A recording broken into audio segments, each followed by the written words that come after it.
New information out this week shows that 20 people in New London and Norwich died of heroin overdoses in 2013. There were just 10 of those deaths in those cities the year before. Well, the medical examiner says several of those deaths last year were the result of mixing heroin with other substances like alcohol or cocaine. News 8 medical reporter Jocelyn Momenta with more on what Yale researchers have developed to treat substance abuse and dependence. Jocelyn? And Darren, cognitive behavioral therapy, or CBT, has been around and a proven success. Yale researchers came up with an interactive web therapy based on CBT, and in a study with cocaine-dependent patients, it was pretty effective.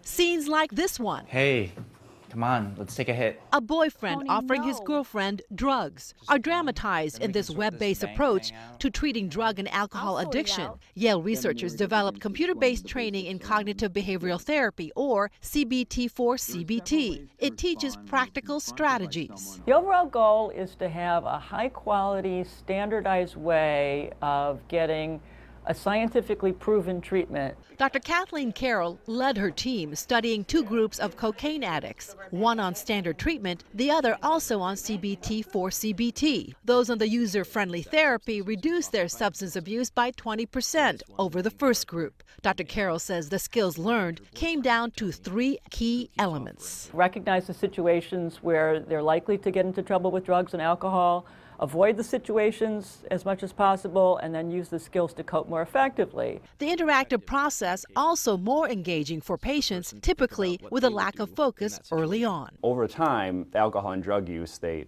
end up with cognitive deficits, difficulties with attention, difficulties with memory, that take some time to kind of level after they stop using the substance. Co-investigator Dr. Brian Killock points to how this tool benefits practicing clinicians. This gives them that opportunity of saying, all right, I don't have to spend so much time trying to teach you these skills. This program can do that, but let me focus on other factors that the computer can't teach you. Psychiatrist Dr. J. Craig Allen. You can use it when you're ready to use it. Chief Medical Officer at Rushford sees all kinds of advantages. It'll certainly create opportunities in areas where this kind of program in cognitive behavioral therapy isn't available.